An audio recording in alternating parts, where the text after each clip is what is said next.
we still do. We pride ourselves with hands-on instruction, hands-on learning. Like, that's our model. We learn by doing. But during COVID, we have definitely faced that. One thing that we're doing is virtual learning. Of course, we do have sort of a hybrid for when students do have to work on their productions. And when they do, we follow the model that Hollywood does as far as the COVID safety rules. And we haven't had any issues thus far. But one thing that we're doing as far as our virtual learning, it's not just Zoom flat visual learning. We have implemented augmented reality. So students are actually able to get a 360 feel and view of our classes that do require some hands-on learning. And students have been adapting very well to that, as well as administration and faculty. And I'm really proud of us all this semester for pulling it together and working together to make sure that the students are still getting what they need.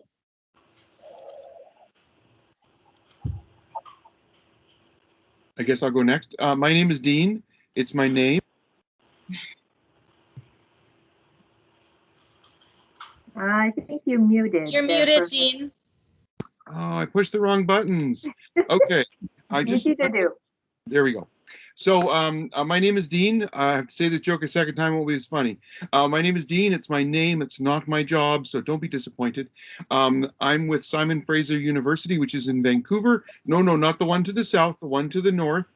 In British Columbia. We've had a lot of alumni from Seattle. One of our, although I realize you're not Seattle, but you know what I mean. We're in Burnaby, we're not really Vancouver. One of our students said, we're just far enough away that she can spread her wings, but close enough that she can drive home for the weekend. We have dance, film, music, theater, and visual art, and our campus is located on the traditional and unceded territories of the Coast Salish peoples. Now, in terms of COVID, nobody's happy about COVID. Nobody really likes it. But one of our professors, Stephen Hill, has said that basically he doesn't like this, but the idea of what a performance space is has just evaporated. It's not the same anymore. And so we've really leaned into this. I mean, he did some amazing Zoom clown. That's amazing, right? So we've really leaned into it. There are some face-to-face classes, but not as many as people want. But you know what? We got another, 6 months to go, 8 months to go, and then the world will be better. But what we've learned, we're going to carry through because we've had speakers from all around the world come in. It's some of the stuff we've done is amazing. We're going back, but we're going back with some new tools, I think. Yeah, I would echo that. Hi, everybody. I'm Sharon Starling. I'm the Director of Admission at Cornish College of the Arts. We are right here in Seattle in the South Lake Union neighborhood. Founded over 100 years ago. We actually predate every artistic organization in the city except the symphony. We have majors exclusively in the visual and the performing arts. So there's art, design, and film, and then music, dance, and theater. COVID has been challenging, but I would echo my colleagues. There are silver linings to this. Visiting artists from all over the world, people all over the world seeing performances and gallery shows and exhibitions that are now virtual and 3D and digitized.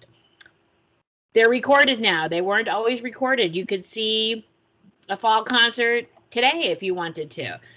Site-specific dance work, theater shows as radio plays. We really, again, to use Dean's word, leaned in and made art even when it was hard. We have been in person in a hybrid model, so small groups of students on campus, 4 to 5 at a time in a classroom with a faculty member, shorter class periods so we can get everybody through, and then the opportunity to reserve space, to reserve equipment, to pick it up, hands-free, touchless, sanitized in between students. And again, just really leaning in and being creative and doing the work and we only had one case documented for our students in the fall semester. So really, again, proud of the work that they did and how they're following the safety protocols and really being grateful that they are in class and are doing their work. Great, thank you. So now could you talk a little bit about your actual admissions process, what that looks like, along with if you have any hard application deadlines or anything that you want to share, just to let folks know.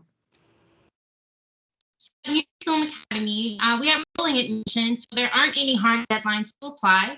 We have 3 start dates. One happens in the fall in September, the other in the winter in January, and then we have a spring summer start in May. How you apply is on our website. It's an online application. It primarily asks you for personal information, like your name, the school you attend, why you want to be an artist, why do you want to attend your film academy, those kinds of things.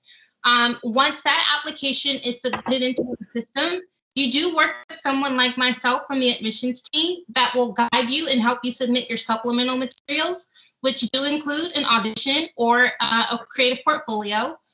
We require 2 letters of recommendations, and a statement.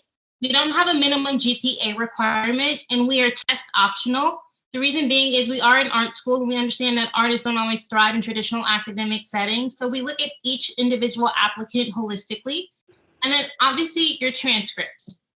Once all of those things are submitted, you get an admissions decision fairly soon after. Usually it takes about 4 weeks. And that is pretty much the admissions process in a nutshell. It's kind of like a prolonged interview process. We make sure that you're a good fit for us as well as we for you.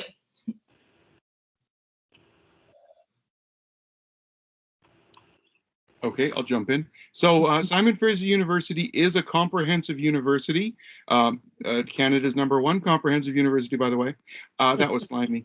So we are a university. We do have a group of people who are your traditional admissions people. We're not on the Common App. We have our own application system. It's probably the same thing, or maybe not, but close enough. We want your transcript. We want SAT or ACT.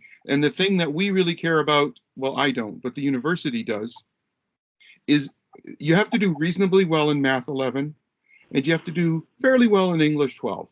And then you have to graduate, and you have to get some courses, and your GPA is important, but we have an audition or an interview or portfolio. So if you're a dancer and you're in a program where you're 50% dance and 50% going to school, you're gonna have limited choices. That's gonna drag you down a bit. A solid portfolio or audition is gonna kind of push you over. But we are a traditional university. We're a little art school of 500 people in that, just a little gem in the middle of the big thing. But yeah, so we're a little grumpy about things like that, but the portfolio or the audition or the interview is very important as well. Yeah, and I guess we're kind of Cornish is kind of a hybrid in between these two. Application deadlines for us are December 1 and February 15th. The majority of our students start in a fall semester, so it's a 2-semester term. We use our own application. We're also on the Common App, test optional, so not asking for SAT or ACT scores. And then audition or portfolio is probably about 70% or so of the decision for us.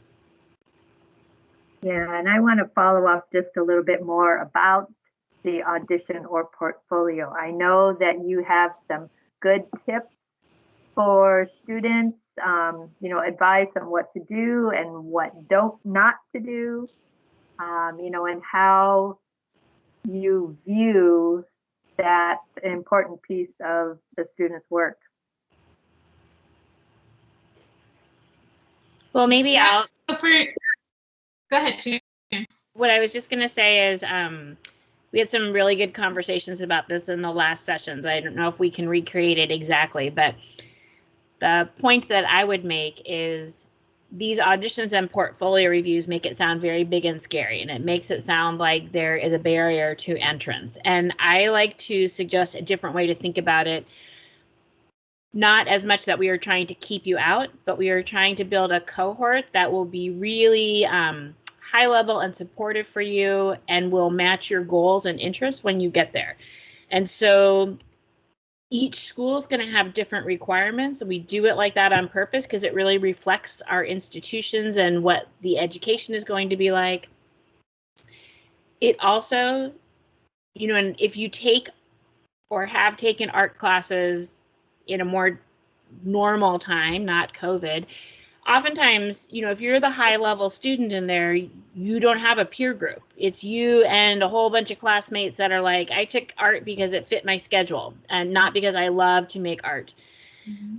And when you get to art school and you've shown that portfolio and you have an offer of admission, all of a sudden we have built for you a peer group of a cohort that loves art as much as you do, and they want to live it and eat it and breathe it and sleep it. And not only are they good at what they do, but they share that passion that you have. And that's a huge part of that audition portfolio process. It's not about keeping you out. It's about bringing you in and matching you.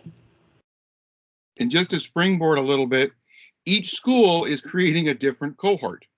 So, so when you go, bring who you are and bring who you want to be, and apply to 3, 4, I don't know how many, a bunch of different schools, because through that process, you're going to land in the right place. If you come in and you pretend to be who you think we are, and we take you, my goodness, you might not be happy. But we want someone who's going to be successful for 4, sometimes 5 years, and we want them to be happy. So bring who you are. It is not. It's you're not a supplicant. You're not the person saying, "Please, sir." You need to ask us questions and put some of the politeness you may have to the side. Ask questions like, "Oh, can I dance on point?" Well, no, ours not so much. Maybe a bit, but not much. You know, ask those kinds of questions, and it will start conversations. In our school, you're going to be interviewed by professors, and they're intimidating people. I've been here 25 years. They intimidate me, but get over it and ask them questions. It's a conversation, and it's a way of finding the best fit. At least in BC, none of our schools are in competition. We're all looking for a different group of people.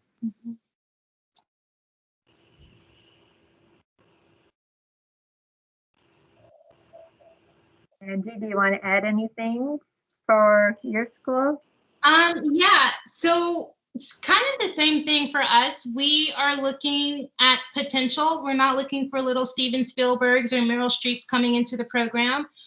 We want to see what you have, what you're working with where you are. And if we have the capacity to help you grow exponentially to reach your potential in the professional world. So your creative material, your audition should definitely be speaking to who you are, your authentic self. That's what we want to see. And that's what the whole thing about is, just to kind of echo what my co-panelists have said. Yeah, great. Now, I think Dean already touched on this, but I do want to at least get your thoughts about how the admissions office looks at the academic strength of the transcript, because I know that's a concern for lots of kids.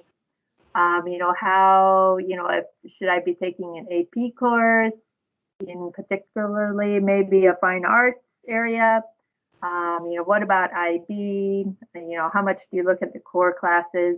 And I think we got through, it sounded like the SAT, ACT is used in some schools, but others it's optional. So you really need to look at specific schools.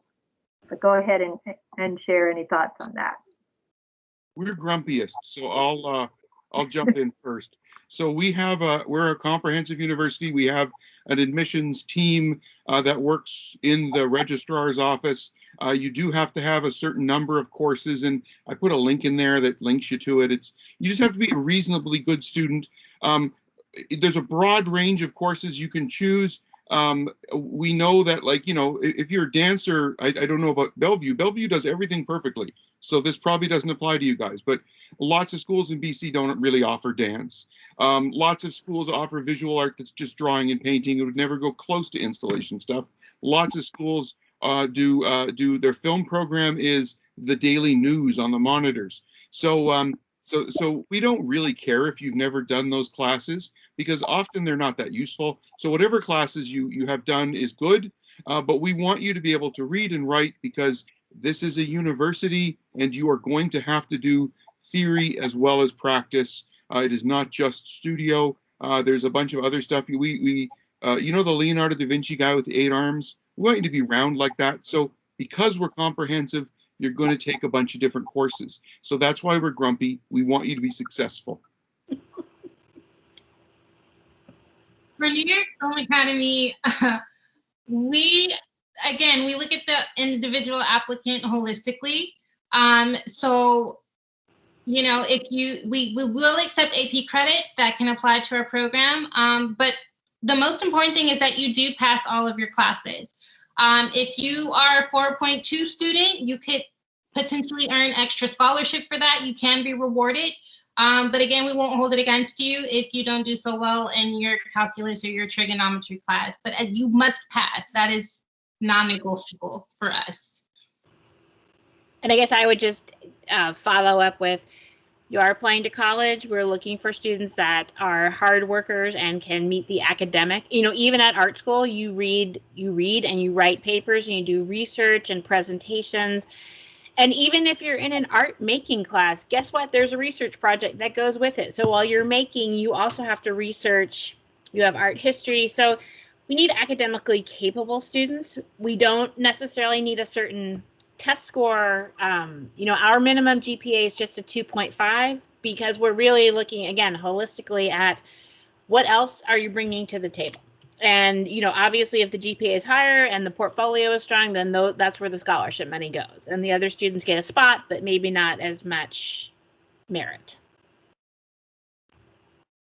Oh, and we did talk a little bit about AP and IB last time. And, you know, I think students in the Bellevue School District are under an enormous amount of pressure. There's a lot of pressure on how many AP or IB classes one might take. And, you know, I think they have benefit and value, but they do teach in a very specific way. And it's maybe not always the way that the artistic brain is working. You know, you're memorizing, you're regurgitating, you're taking a very planned out test. There's no projects. There may not be very much writing. There may be none of your own vision coming through in those courses. And you can get a score and we can take the score and give you credit for it. But I guess maybe the question is that the right and best way for you to learn? And that's, you know, what you have to figure out for yourself. I wouldn't feel pressure to take those classes if they're not being taught in a way that matches your own learning style. Sounds like good advice. I want to also ask about extracurricular activities, or how you would look at that when you're considering. I know you're trying to get a holistic view of the students coming in, right? So, you know, leadership, other outside activities, community service. You know, how do you consider those other factors?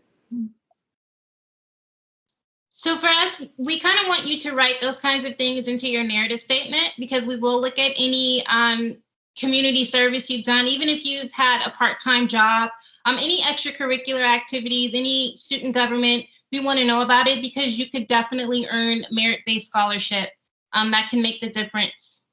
That could really make the difference for you. So yeah, we do look at all of those things, and we encourage you to write about them in your narrative statement. Dean, do you have anything for that?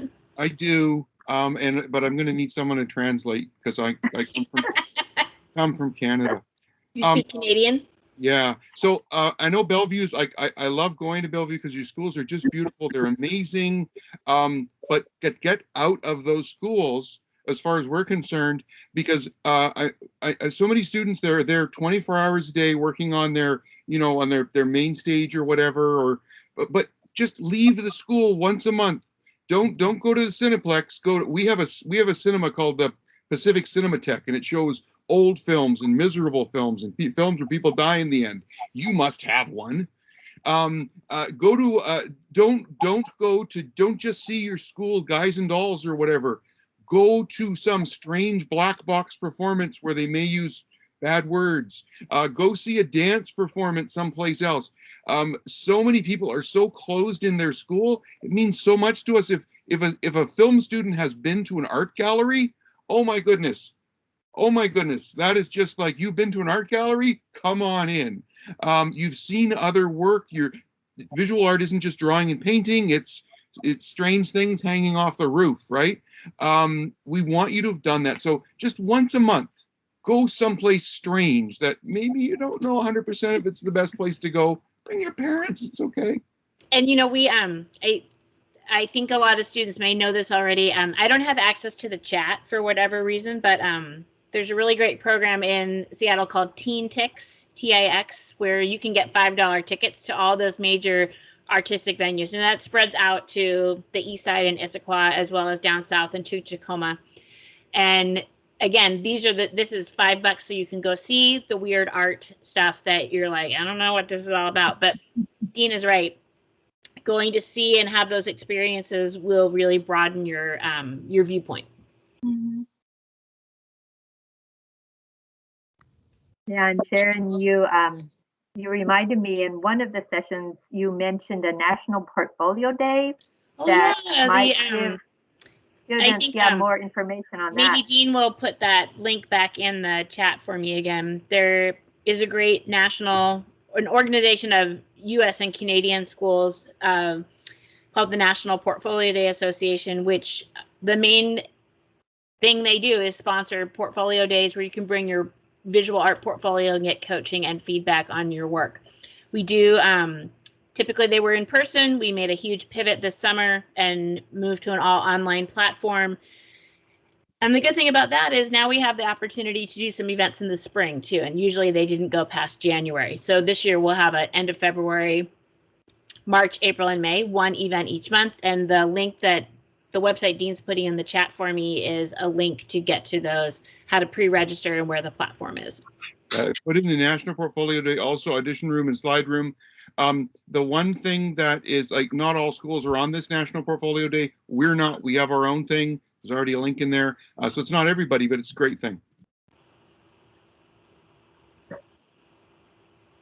Sounds good. Thank you for doing that.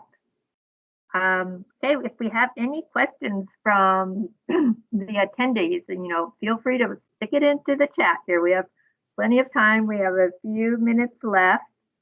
And panelists, if you want to just wrap up, what's unique about your schools, how diversity is valued, how you consider it within your applicant pool when you're assembling a new cohort of students.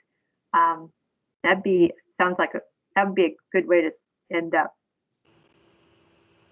So New York Film Academy, our student body is pretty diverse, and that is also reflected in our administration and faculty as well. It's one of my favorite things about the school, and when you're just creating, it just enriches the process when you have so many different backgrounds and cultures that are pouring into the creative process.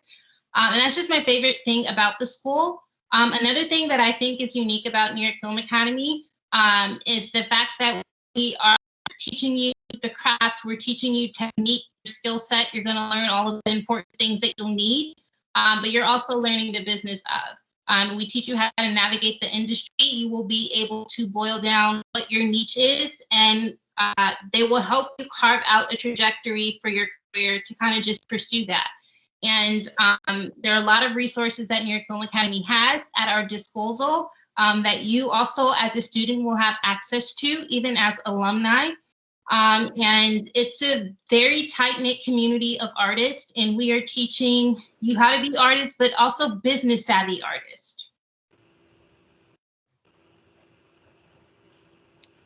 So we're a part of a comprehensive university, but we are a really small school in there.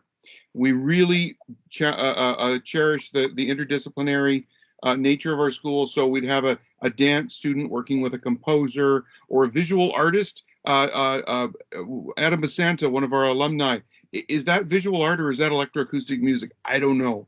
So we want that kind of mixing. Our sound stage is across the hall from our music teaching space. They're both sounds. The dance are around the corner. It's a place where if a film student isn't careful, they could come out of the sound stage, trip over a music student, fall on a dance student, and have a theater student come and help them out. It's small enough where you can bump into each other. That's really important. We are a diverse school. We always have to do more of that, though. We've passed. We've got our Human Rights Commission given us a waiver so that we can have an Indigenous first hiring process for the next 3 professors in our school. So that's really important to bring more of that diversity in. It's about 70% female, 30% male, so it's not an old boys club. And it's a place where yes, you can mix, and it's a university. And this is the thing that's about a comprehensive university. We had a film student, and she loved film, but she took a gender women's studies course. And then she said to herself, I love film, but this is important. She changed her major. Doesn't happen that often, but it can happen. So that's one of the nice things about SFU. And I'll just wrap it up. I'll echo what Dean said. Diversity is so important. We can always do more. A couple of things that Cornish has done, especially on the area of gender, we've taken the gender assignments off of all our audition monologues. We actually have gender neutral housing in our residence hall, and always looking to increase and celebrate that diversity. And then, the mission for Cornish is to educate artists, citizens, and innovators. And that always really resonates with me because, they are technically very skilled artists, but they are also great citizens of the world and the community. And they are innovators. They are making new work and telling stories that have not been told yet.